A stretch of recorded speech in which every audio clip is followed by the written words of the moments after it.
Vendeuse de thé au bord d'une route, près de l'aéroport de Khartoum. Les travailleurs du coin viennent ici se restaurer et se poser un instant, l'occasion d'échanger, discuter.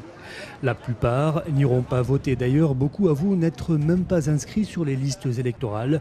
Peu d'entre eux ont suivi la campagne. Pour ce jeune soldat, des débats, il n'y en a pas eu.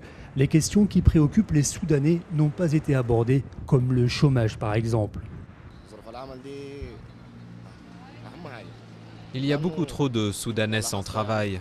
Des jeunes qui ont fait des études et qui ont des diplômes se retrouvent au chômage. Il faut leur trouver du travail, sinon ils vont immigrer, sinon ils vont quitter le pays. Même son de cloche dans ce supermarché. La campagne électorale qui s'est terminée ce vendredi a très peu passionné les Soudanais. Le boycott du scrutin par une grande partie de l'opposition n'a pas arrangé les choses.